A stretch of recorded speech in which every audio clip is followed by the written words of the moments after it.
Hi, today I will show you how to replace a timing belt on a VW Transporter 2001 1.9 TD. No! God, please, no! Now once you got the wheel off, you need to remove this pulley to remove the belt, and then this pulley to access the timing belt.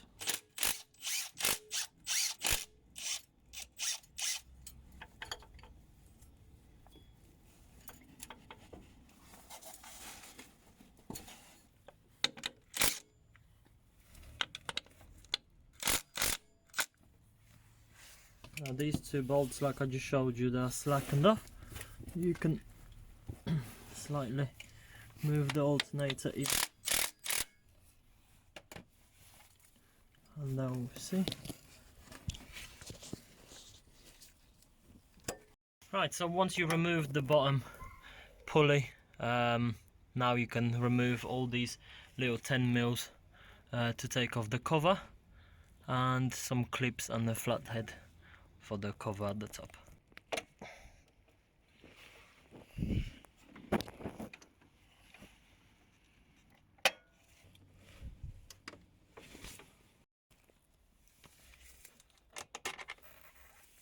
Another big bolt that holds the bottom plastic, so that should,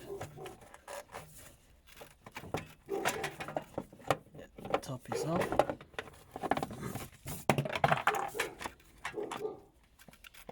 Need to take this pulley off now.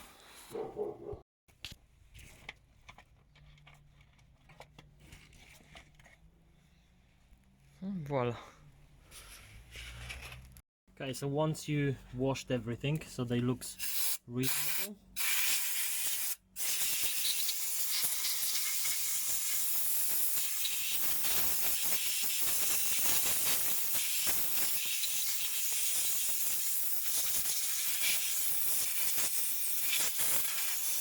dry everything up.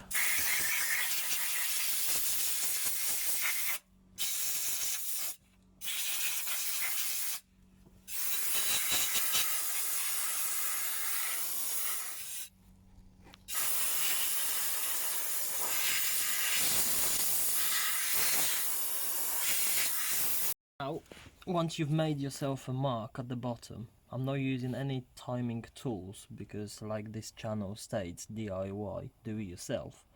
Not everyone will have any locking tools, so just get yourself a spanner and spin the crank until these marks match. Obviously that's another mark that I've made myself, so you mark it here, that tuft there, and it should line up with the bottom.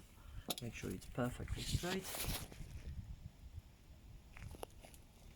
Voila, now we can make other marking tool timing marks, like on the fuel pump, and obviously at the top at the crank, at the cam. Right, so I've made myself marks. That's the crank marks. You've got fuel pump, that's marked up, and this is the cam timing marks, the ones I've made myself. So now what we need to do is loosen up this nut there, and that will allow you to loosen up the belt. So nut and the washer is off. Now just poke the tensioner so they actually starts moving. There you go. So the tensioner moved. There you go. That this is the, I'll zoom in. Now it's in the position that's the loosest position. So now you can slide the tensioner off. I'll show you in a sec. There is a little groove that you need to remember about, which is at the back. Come on.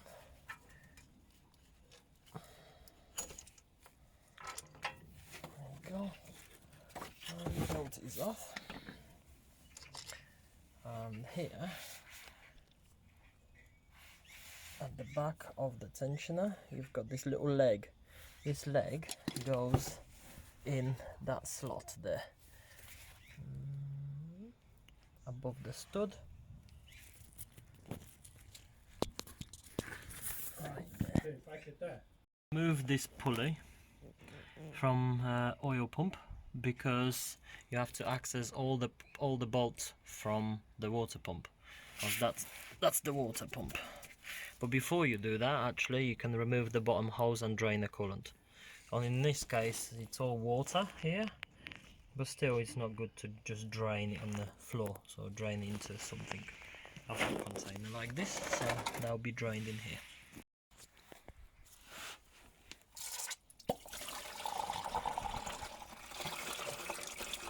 That's rusty water, that is. So while the water is draining, I've just took off the top pulley for the oil pump. One top tip, remember, don't lose the wardrobe key, because that's what keeps the pulley intact. If the key is lost, then obviously this has a tendency to spin, so the engine will run, this won't, and you're gonna have a oil problem. Well, you can basically seize the engine, so basically don't lose that. Very important. Now remove all these 10 mils around and remove the water pump.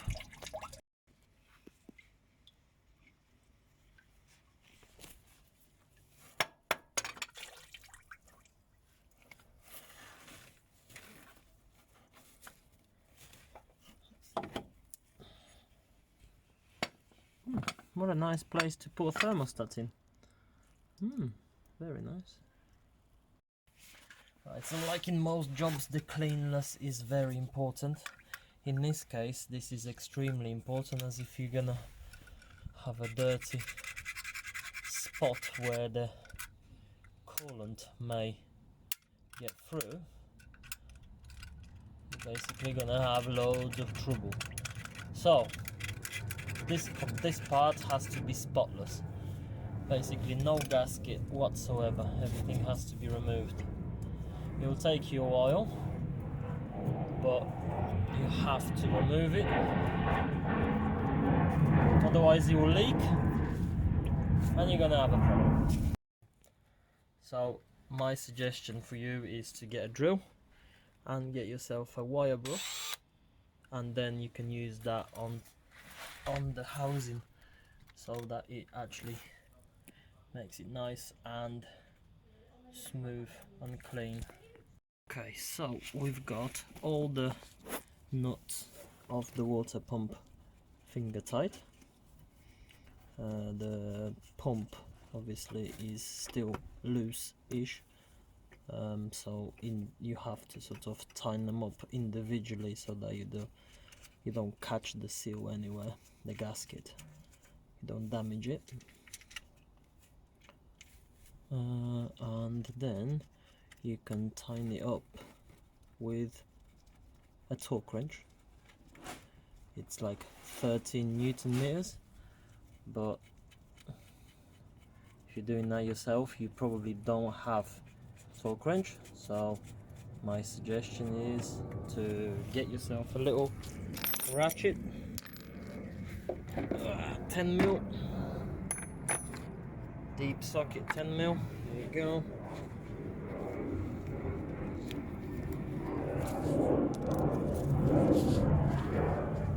And starting from the middle, work yourself around. It doesn't have to be ultra tight because it's obviously only a tiny little knot.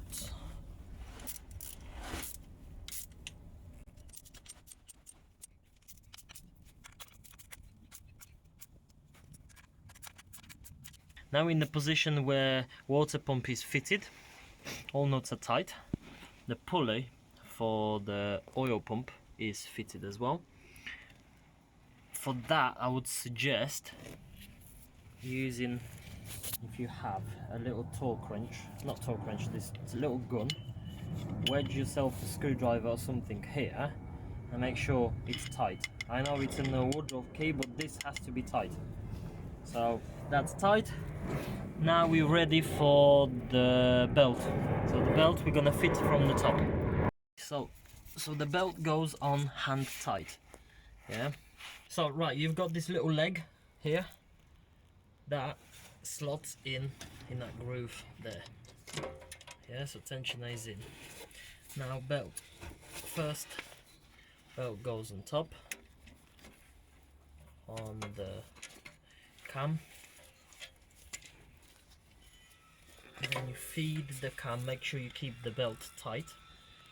You feed the belt round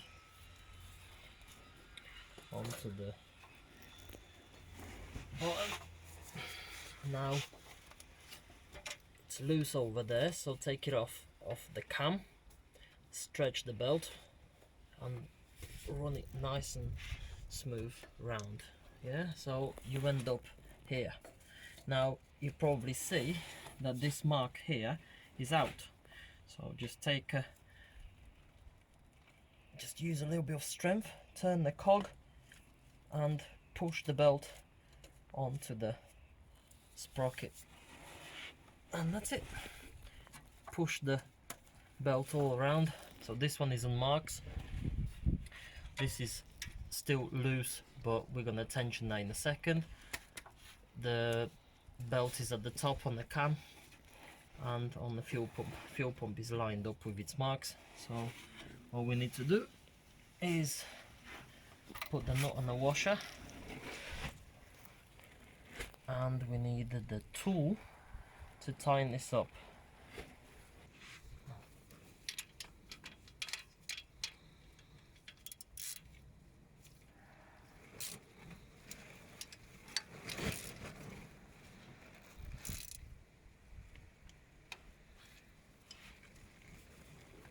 Voila.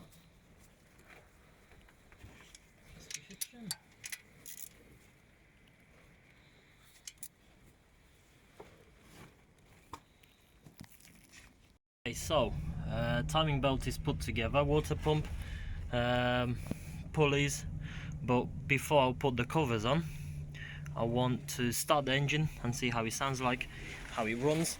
I already put antifreeze in there, so so far 1 5 litre went in and half of the other one, so got like 6.5 7 litres ish. So this is put together, so that's it, it's time to start it up.